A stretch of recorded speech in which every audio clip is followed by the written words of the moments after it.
नमस्ते दोस्तों, आज की इस कहानी में आपका स्वागत है। दोस्तों, यह कहानी एक जवान लड़के और उसकी भाभी की है जो सच्ची घटना पर आधारित है। एक दिन की बात, कार्तिक की भाभी रिया की कमर में बहुत ज्यादा दर्द हो रहा था क्योंकि उनको कमर में लचक पड़ गई थी। कार्तिक ने रिया के बेडरूम में आया और बोला, चलिए भाभी, आप लेट जाइए, मैं आपकी कमर पर बाम लगाकर हल्की मालिश कर देता हूँ ताकि आपका बचा हुआ दर्द भी ठीक हो जाए। रिया ने उसे मना करते हुए कहा, नहीं, रहने दो कार्तिक, मैं खुद कर लूंगी। कार्तिक ने कहा, आप खुद से बाम तो लगा लेंगी, लेकिन मालिश करना बड़ा मुश्किल होगा, मैं आपकी मदद कर देता हूँ, इससे आपको बाकी का दर्द भी ठीक हो जाएगा। यह कहकर कार्तिक कुर्सी से उठकर बेड पर रिया के पास आ गया और उसे लेटने के लिए कहा।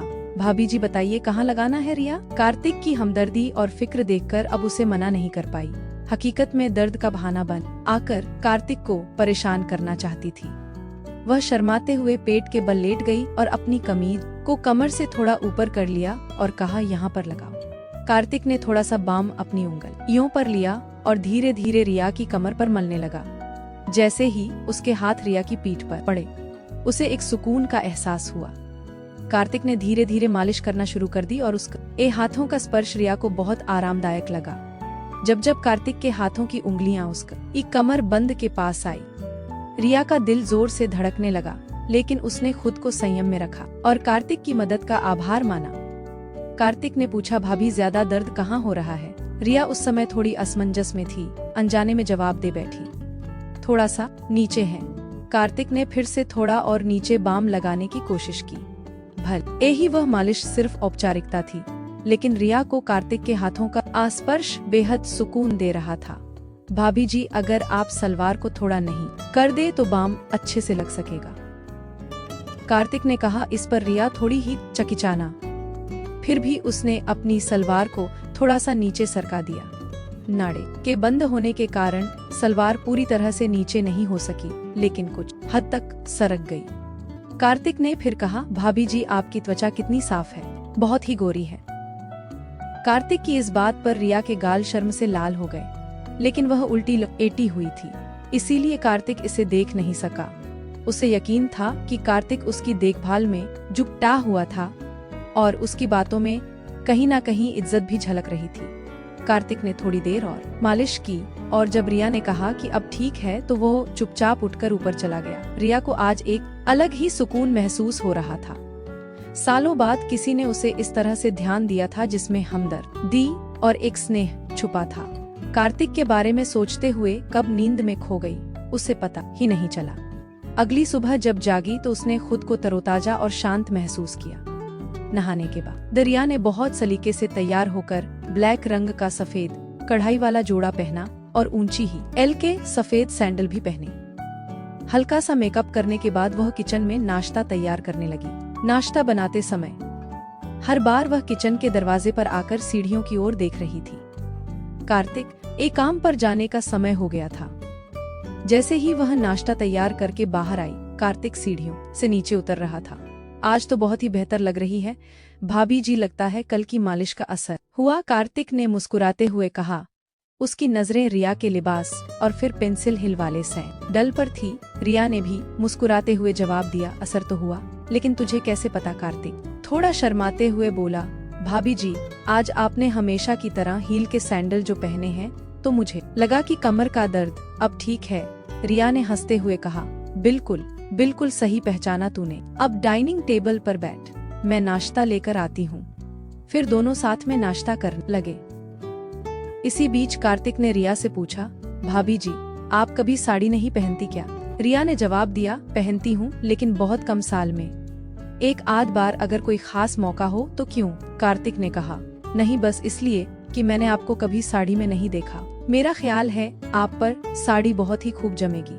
फिर कार्तिक जाते समय बोला, भाभी जी, रात का खाना मैं बाहर से ही ले आऊंगा, आप बनाना मत इस पर। रिया ने मुस्कुराते हुए कहा, ठीक है। तो कार्तिक ने फिर कहा, अगर किसी और चीज की जरूरत हो तो बता दीजिए, मैं आते समय लेता आऊंगा।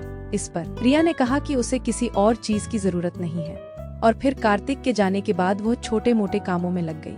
इसके बाद वह ऊपर जाकर कार्तिक के कमरे को भी ठीक करने लगी। इसी दौरान रिया को उसके बेड के नीचे कुछ कपड़ा पड़ा हुआ नजर आया, तो उसने नीचे झुककर उसे बाहर निकाला तो उसकी आंखें हैरानी के मारे फटी की फटी रह गई। वह एक सफेद रंग का रेशमी अधवस्त्र था जो शायद किसी लड़की की है। रिया ने उसे ध्यान से देखा और समझ गई कि किसी की व्यक्तिगत चीज हो सकती है जो गलती से यहाँ रह गई हो। उसने तुरंत ही कपड़े को एक तरफ रख दिया और कमरे की सफाई करने लगी। इसी बीच उसे 3 दिन पहले की घटना याद आई। रोहन और रीना इसी कमरे में एक दूसरे के साथ थे। उसे लगा कि यह कपड़ा शायद रीना का ही होगा। रिया ने कपड़े को उठाकर देखा तो उस पर कुछ सफेद दाग नजर आए। उसे समझने देर नहीं लगी कि वह लोग कैसे हैं। इस दागों को देखकर वह किसी दूसरी दुनिया में खो गई। तभी अचानक बाहर मुख्य दरवाजे पर दस्तक हुई तो उसने उस कपड़े को वापस बैठकर नीचे रखा और बाहर आकर दरवाजे की ओर देखा। उसने देखा कि पड़ोस में रहने वाली कोमल भाभी खड़ी थी।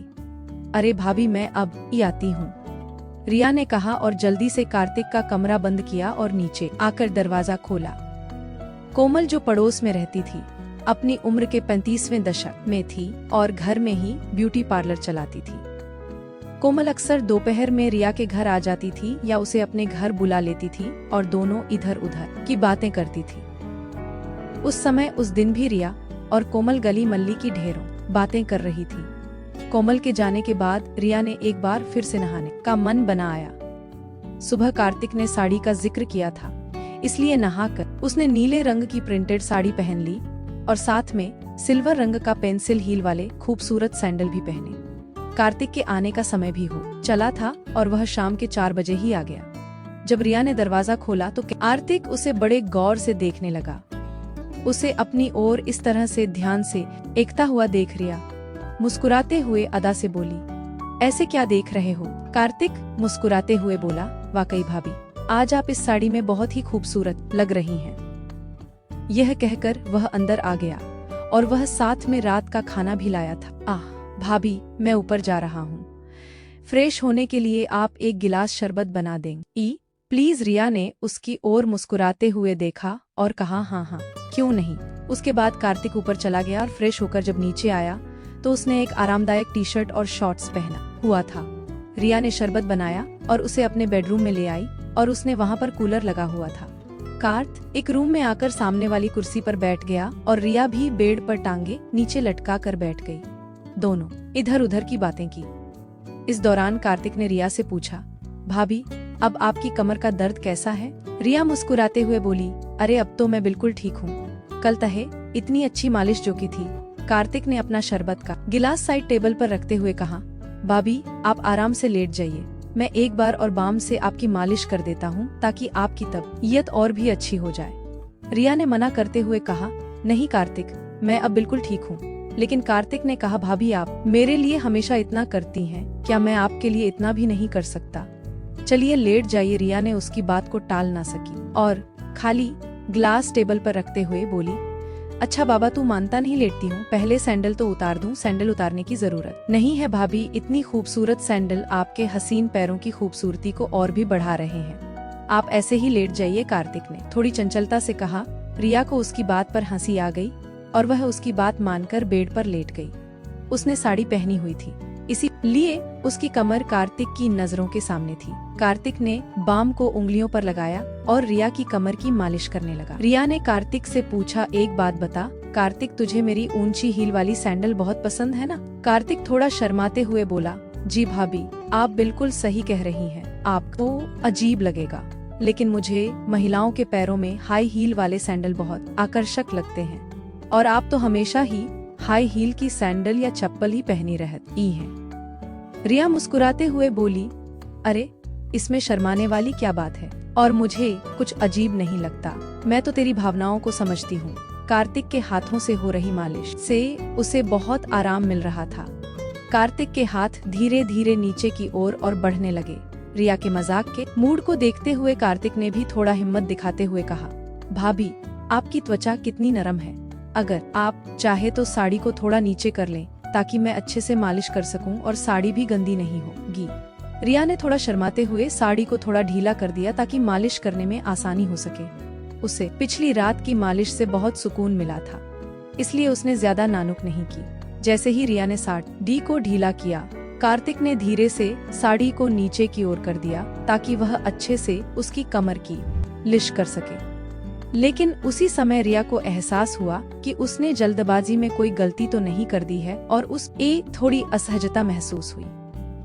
उसने तुरंत स्थिति को संभाले हुए साड़ी को सही किया और कार्तिक को रुक का संकेत दिया। कार्तिक ने बिना कुछ कहे धीरे धीरे रिया की कमर की मालिश जारी रखी तो उसे जैसे ही गहरा सुकून मिल रहा था, वह मालिश से मिलने वाले आराम का आनंद ले रही थी और उसे कोई आपत्ति नहीं हुई। कार्तिक ने मालिश को जारी रखते हुए धीरे धीरे अपने हाथों को नीचे की ओर बढ़ाया। रिया को मालिश से राहत मिल रही थी, लेकिन उसे महसूस हुआ कि कार्तिक ने थोड़ी और हिम्मत कर ली है। उसने महसूस किया कि उसकी पीठ पीछे के निचले हिस्से में ज्यादा ध्यान दे रहा है।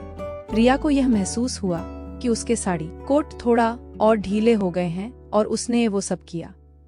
दोस्तों, मेरी कहानी कैसी लगी आपको कमेंट कर बताएं। मेरे चैनल को लाइक, शेयर एंड सब्सक्राइब करें। मिलती हूँ एक और नई रोमांटिक वीडियो के साथ।